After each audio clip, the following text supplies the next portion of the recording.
I'm Brooke Slyer, here with CEO and now author Bill Wooditch to talk about his new book, Always Forward. Always Forward is a 3-part guide to becoming the most successful version of yourself that you can be, to reach your goals and always strive for more out of your life. The first part of Always Forward talks about using your fears to get out of your comfort zone in order to realize your full potential.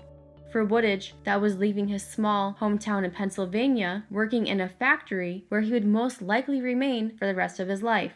So I knew the pain was staying the same, or trying to stay the same, staying where I was. And so I knew whatever it was that was out there in the future had to be better than where I was. So that pain drove me as much as any kind of assumed change that would be in the future. Coming from those origins, I think, gave me that hard work ethic. It gave me the willingness to do what it took from a blue-collar background, which is where I came from. And it was easier for me in a white-collar world because I was beaten to the ground in a blue-collar environment. After graduating from Purdue, his blue-collar work ethic made him the top salesperson at several Fortune 500 companies, to now being the CEO of his own company.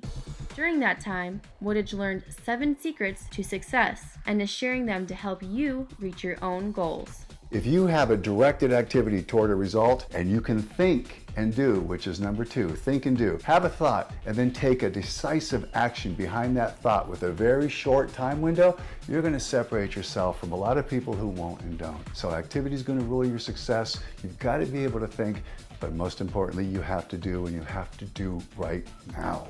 Wooditch explains how once you reach your goals, it's essential to keep striving for more.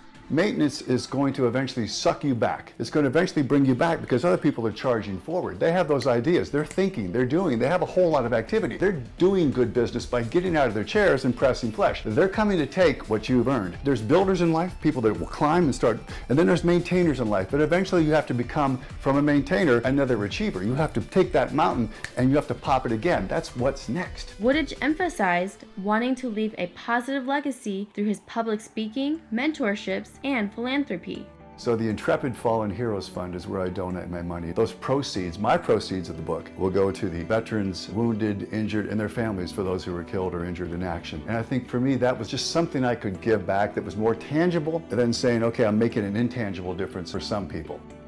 For California Life, I'm Brooke Slyer.